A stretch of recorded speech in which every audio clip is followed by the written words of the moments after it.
Hello and welcome back to Used and Untold, where forgotten objects whisper forgotten stories. If you've ever looked into a mirror and seen only your reflection, you're missing half the truth. Because behind that glass lies a history so dark, so strange, that once you hear it, you may never look at your reflection the same way again. This is the story of the mirror, but not as you know it. This is the story of secrets, superstitions, and sorcery. This is Reflections Through Time, the dark past of the mirror. Let's begin not in the modern day, but nearly 8,000 years ago. In the deserts of Anatolia, what is now modern-day Turkey, archaeologists uncovered pieces of obsidian, volcanic glass, polished to a reflective sheen. They were found in homes, near burial grounds, even inside tombs. These early mirrors weren't for vanity. They were spiritual. People believed that the surface could show the soul, that the dead could communicate through the reflection. And just like that, the mirror's long association with the supernatural began. As civilizations grew, so did mirrors. Ancient Egyptians polished copper to a burnished glow. They placed these metal discs in tombs, believing the dead would use them to find their way in the afterlife. In Mesopotamia, royalty used bronze mirrors adorned with intricate carvings, symbols of both power and divine knowledge. To own a mirror was to hold a piece of the gods. Reflections weren't just images. They were portals, glimpses into other worlds. Jump forward to ancient China. There, mirrors were cast from polished bronze with detailed designs etched on the back. They were called magic mirrors. Some were said to show hidden inscriptions or symbols when sunlight hit them. These weren't party tricks. These were tools of protection. People believed mirrors could repel evil, that hanging one above your door would reflect demons away. In Greek and Roman times, mirrors began to resemble what we might recognize today: glass surfaces backed by metal. But their symbolism remained intense. The famous myth of Narcissus, the man who fell in love with his reflection, was a warning. Vanity, the mirror tells us, can destroy. Romans used mirrors not just to groom but to divine. Mirror gazing, or Catoptromancy, became a way to see the future. Drop oil into a mirror surface, ask a question, and stare. What you saw could change your fate. But it was the Middle Ages where mirrors turned truly eerie.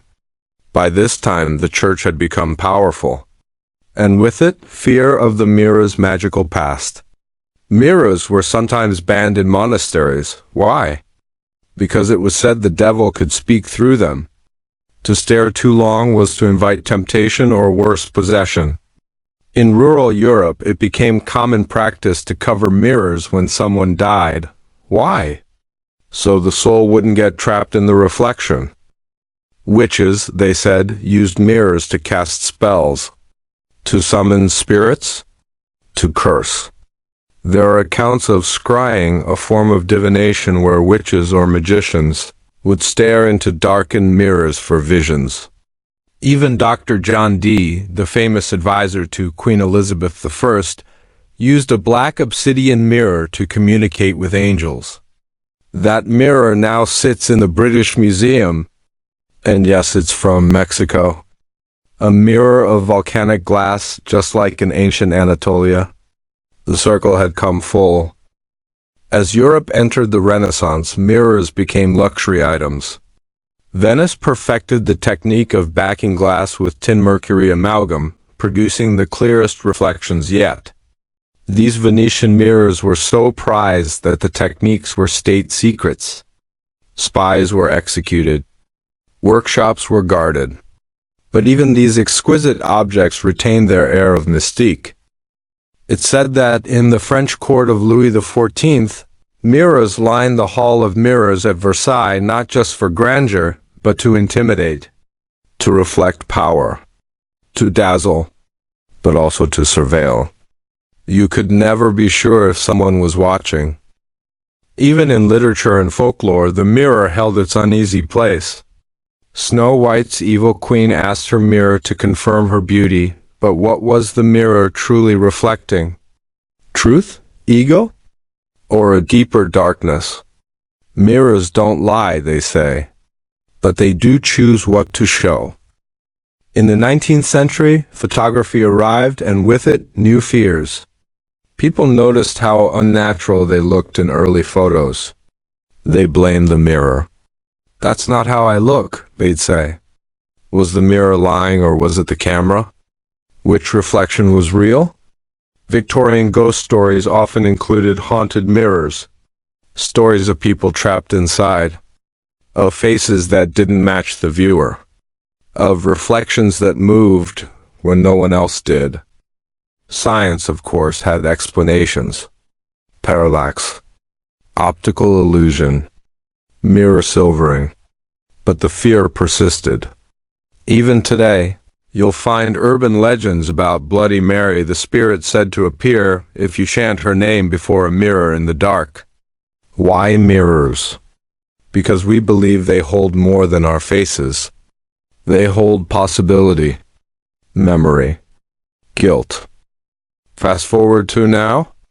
Mirrors are everywhere in our homes, cars, phones. Every selfie is a form of reflection. But even now, we cover mirrors at funerals. We avoid them in the dark.